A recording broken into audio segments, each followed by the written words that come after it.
We're going to have Miss Houston come up. Greenville's in the house. South Carolina's in the house.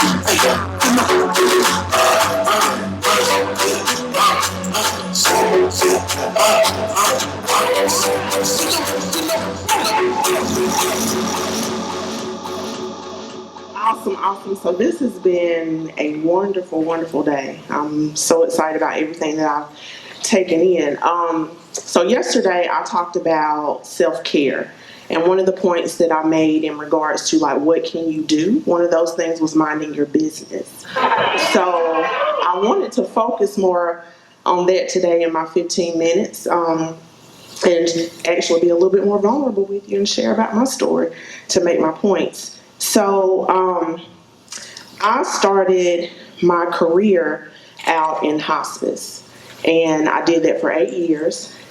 During my tenure there, I had the opportunity to kind of train to be the executive director, and I worked a year.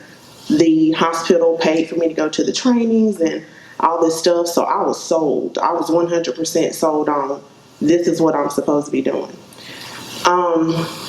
Well, when the position came open, I applied for the position. Everybody was, on board supporting me in that. And then one day I was at home and something just hit me, and I'm saying this is God because He just intervenes on my behalf when I'm being stubborn. So it was just, you can't do this. You can't do it. And I had worked so long to get to this point. So I remember talking to one of my mentors, and she said, well, Tamara, did you pray about it? I was like, no, I didn't. I didn't pray about it because I felt like I knew what the answer was going to be. So I went home that day, prayed about it, and it was just like crystal clear. I went back to work the next day, rescinded my application.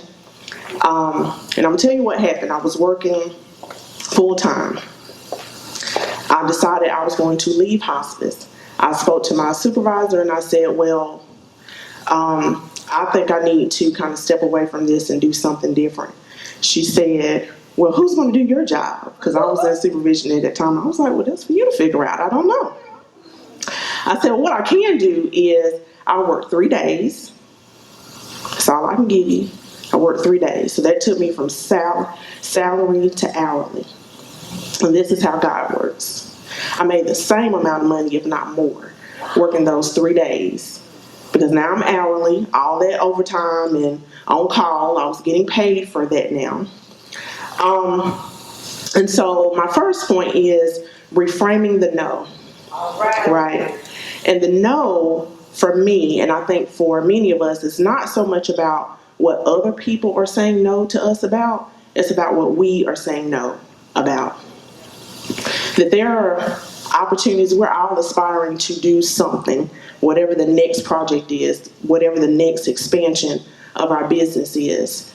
And I know for me at that time in hospice, I was really young, and everybody I worked with was older than me. So in my mind, I'm like, well, what do I have to offer? You know what I mean? If I really do what I want to do, how are people really going to view me? It was my no that was getting in the way. I was doing what everybody else felt like I should be doing and pushing me in that direction. So, got out of hospice. I got into private practice. Actually, I was doing contract work, and during that time, I was working for a gentleman in his practice. And there's a lot of stuff that happened during the time I was there. But one of the things that helped me get to my second point was we moved into another office, and the admin took me over to our new office, and she said, this is your office. It was huge. I was like, oh, well, this is nice. Well, he was making a lot of money, and he decided to bring in another clinician that was going to be adding another service that I wasn't adding. And one day I walk into the office, and I'm walking back, got clients in the waiting area, and this other clinician meets me at the door. She's standing at the door like this. Like, where you going? What you trying to do? And so I'm looking like, well, I see all my stuff. What's going on? And she said, well, did Dr. Such and Such not tell you that this is my office now? I said, okay. Okay. Well, I'm the type of person, it takes a lot to get me upset. And what happened was he never talked to me. He sent me an email. And in that email, he said, I really appreciate you not showing out. That's what he said to me. So that brings me to my second point, to not be territorial. What God has for me is for me, right? That was not my practice. What he did not know is that he was actually setting me up to start my own practice. I didn't even know that, right? Because that wasn't my plan still. I was just kind of out there just doing whatever. But that was not my plan. So I decided that I was going to pack up my things, and I did. And I just told him, well, I'll move my stuff out, but don't ask me to bring anything back because this is your practice, not mine. These are your offices, not mine. So that's my second point, not being territorial. So as I go on my next journey, which is him really pushing me out into starting my own practice, I started out mobile, which meant I was going into clients' homes. And then I called a friend, and I was asking her about something else related to business. I was really kind of naive to it. I'm a therapist. I wasn't, trained in business. So I was calling her, and she said, well, Tamara, if it's space you're looking for, why didn't you just ask me? I have space. The office that she provided to me was 768 square feet, and she charged me nothing. Nothing. So my third point is Rome was not built in a day, nor was it built by one person. So I'm very grateful for my village of people that I have with me. Even though I have my practice now and I have independent contractors and people that work for me, the way I treat them is all about this is for us. This is for us. Because I could step away at any time.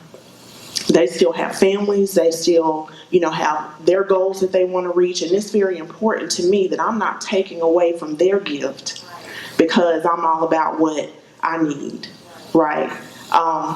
There's plenty for everybody. Okay? So in terms of the work that I do, in terms of the work that we all do, there is somebody out there that may be doing something, calling themselves the same title you have for yourself, but they are not you. They are not going to do the thing you do the way you do it. So there's not another Tamara Houston. Not another one. Right? So I put my stamp on stuff. I have no issue with taking credit for the things that I do and praising God in the meantime. Have no problem with that at all because I know that this is my destiny. This is what I was supposed to do. So, to my next point, having a heart of forgiveness. So, I'm in practice, doing all this good stuff with my practice. And one day, it just hit me. I need to send that doctor a Christmas card. I sent him a Christmas card because there was a part of me that didn't really feel like he deserved it. But I wanted him to know that he set me up for greatness. I wanted him to know that. And that there was no love lost, right? I will actually still refer to you, right? Because I'm getting referrals, I'm getting plenty, right? So your practice is being fed and mine is too. So having a heart of forgiveness, I don't know what that did for him, if anything, but it did a lot for me because it really relieved me of the burden of feeling like I have to prove something to him because we were no longer affiliated with each other. What it also allowed for me to do is to have a heart of mentorship as well. There are going back to my story about just the business. When I started my practice, I didn't know how to bill. I didn't know about credentialing. So I essentially worked for a year and did not get paid. I was on insurance panels that I knew that I had a year to bill. I just hadn't figured out the logistics of all of that. So I did my work, and that was all good. About a year, well, it wasn't quite a year, but it was close to it. What happened was I figured out how to bill, and I got large checks, right? I got large checks. So having that particular process in that way helped me to move out of my friend's space and to get my own building. Because I had this lump sum of money now that I could invest into my own business, and I didn't have to worry about that taking away from my home. And so I was able to do that. But what I learned in the process is the skills that I did not have when I started my business. I learned those things along the way, and we talked about patience and time and all that good stuff. So I was really patient with myself and with the process because I knew it wasn't going to happen just like that. I had to get that expectation out of my head. However, because I had to teach myself, learn those things along the way, that set me up to open up another business, a consulting business. So I have clients all over the United States that are in small practices that the things that I did not know how to do when I started my practice, I'm able to teach them how to do. Right? And it's because of those things, reframing my no, having a heart of forgiveness, not being territorial. The other piece to this is, and how do I maintain all this stuff that I have going on? Because I'm married, I got 3 children, all that good stuff. So it's having an accountability partner. And I was thinking about, I have plenty accountability partners, but I was thinking about who is my main partner in crime. That's what I call her, my partner in crime.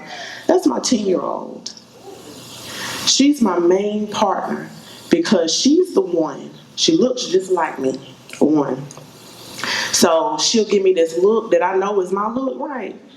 And she just said this to me the other couple of days ago. She said, Mama, I feel sorry for you sometimes. I said, why? She said, because you work a lot. And I'm going to tell you what that did for me. In that moment, I had a lot of stuff going on because of Mr. C and everything. But I shut my laptop down. And we sat there and watched a movie together. Because you need somebody that is not that person that's either getting in your way or giving you all the information or unsolicited advice about why you can't do something, but that person who kind of knows you at your core that's going to say, hold up now, you're doing way too much. And you need to step back. And it helps me to go back and reevaluate all of those things that I talked about. What am I doing and who am I doing it for? And so I can revisit the points that I made to kind of do a check and balance to make sure that I'm going about things in the right way. The one thing that I don't want is for my girls and my son to be so caught up in work that they forget about relationships, that they forget about their village, because that's important. They hear me talk about my village all the time, whether that's in parenting, in business, whatever I do, I talk about my village all the time because I can't do it by myself. And the truth is, I don't want to. That is the truth. I don't want to. I spoke yesterday about Iyanla and her ideas about being the strong one. And how many of us are the strong one in our family, right? Or at our job or whatever circles you run in. And so I've decided there are some areas that, yes, I am strong, and there are times that I need to step up. But I don't want to be the one doing that all the time. I just don't. And so in order for me not to give up and give out, right, I need to make sure that I'm doing the things that I need to do to fill my cup. She also talked about this example. is that when you are sacrificing to the degree that you're just giving everything away, you make other people a thief. You make other people a thief because you're constantly interjecting. And I can think back, particularly in work, even in that practice working with this doctor, I could have just said, well, I'm just going to stay here and I'm just going to be a worker bee and keep going. But the truth is, he needed me more than I needed him, right? So either way, my points are for today is reframing your no. It's not so much about what everybody else is saying, because for every person that says yes, there's somebody that's saying no, and there's also somebody waiting on you to fail. They looking. They just waiting for the opportunity so they can slide right on in. Having your accountability partner, right? And let me see. I forgot now. Accountability partner. Reframing your no. Not being territorial. And heart of forgiveness, right? Y'all a good audience. Thank you.